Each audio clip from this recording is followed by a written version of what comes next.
If you haven't been watching this channel, then chances are you have never heard of Jared Revisa, which is not necessarily a bad thing. I wish I never heard of this guy as well.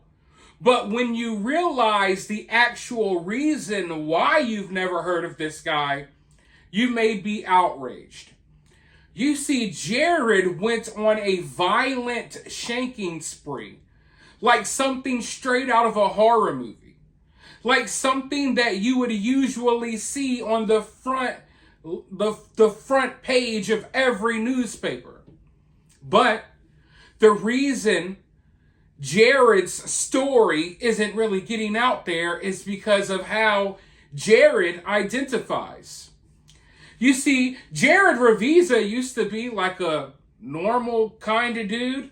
I mean, if you ask me, he never really looked normal, but he had some sort of psychotic breakdown. He started using she, her pronouns, started trying to dress more like a woman and paint his nails. And at the same time that he started doing that, he started getting violent. He got violent with his father, which is a story I have not told you yet. But then eventually, people tried to ignore this weird behavior. They explained it away like, oh, he's just trans, nothing to see here. And then he killed his older roommate, killed his roommate's dogs, drove to a movie theater, attacked a bunch of young girls watching a kids movie, then drove to McDonald's, bought himself a cheeseburger, stabbed a couple of people in McDonald's, then went on a high-speed chase with the cops before crashing. But as crazy as this story is, the mainstream media wants it to go away so bad.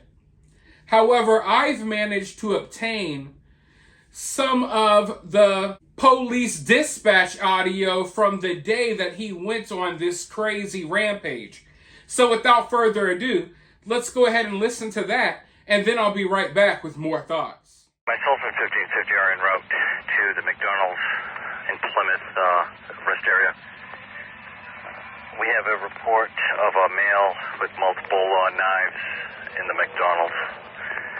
Plymouth has been advised, since they are closer, but we are en route.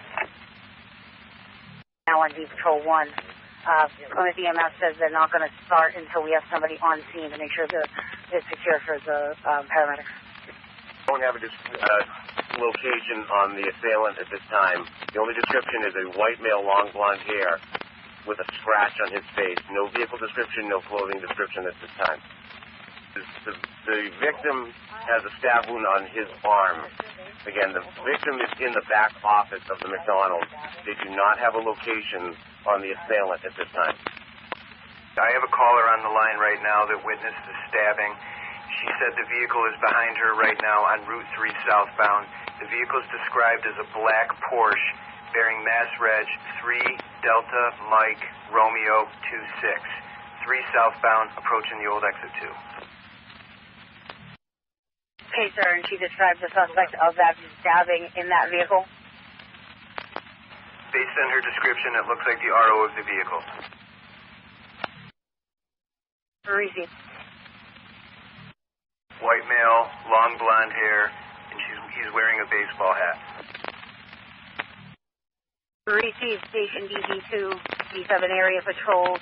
That party comes back at a kill mark, possibly a second stabbing victim now.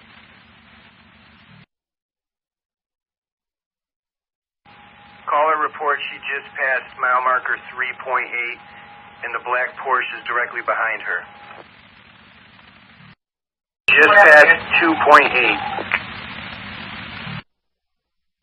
Tell her to put on flashers. 1550, do you have 6? She's in a gold Cadillac small SUV. Sir, that person fled in a motor vehicle. Now 1550 is trying to catch up onto it. Route 3 southbound, heading towards the Cape. Okay, proceed. I'll continue. Just be advised, 919K, that's a second. There's 2 confirmed stabbing victims. Party does have a knife in the vehicle. Kill the lights and sirens. Follow them at a distance. 2D is going to have 6 if he continues east on 6. I'll have 6 on 6 in the sandwich area. Don't let him up yet. Cruisers, be advised, this is now a suspect in a murder out of Connecticut. Use caution. Received. Stage 2, this is an active homicide, wanted suspect for a homicide out of Connecticut, and it's confirmed that the party stabbed 2. This individual is now wanted for murder in Connecticut. 5042 has that. Passing mile marker 58.4. Please advise Sandwich, we're about to approach exit 59 just in case he ditches that way.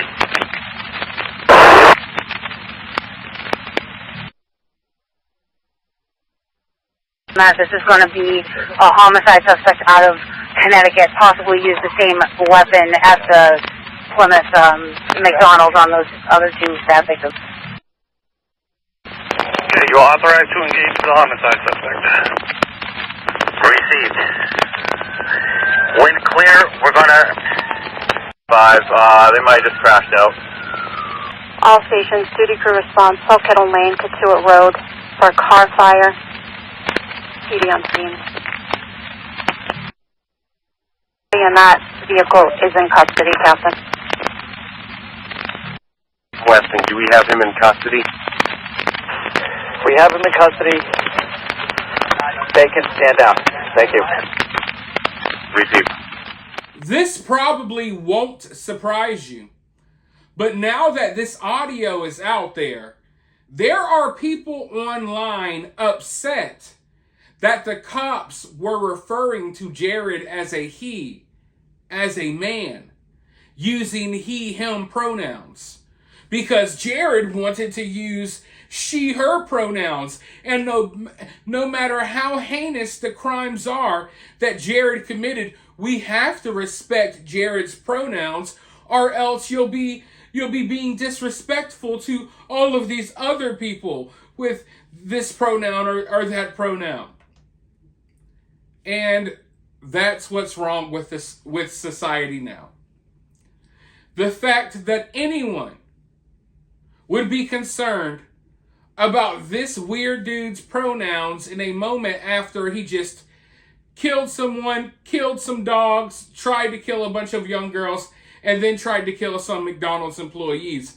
But no, let's focus. Let's worry about making sure that we call this dude a she, her. It's just absolutely insane. But when you see stuff like that happening, and you see that there is a portion of society that thinks like that, it makes you wonder if we're ever going to be able to go back to a more normal time. How can we really coexist with these type of people that think that way? People who are more outraged about the misuse of pronouns, according to them, as opposed to young girls getting sliced up in a movie theater while they're trying to eat gummy nerd clusters. It's sad. But that's where we're at. We're at a point where there's sane people like me and you watching this video. And then there's a large portion of our society who are those type of people.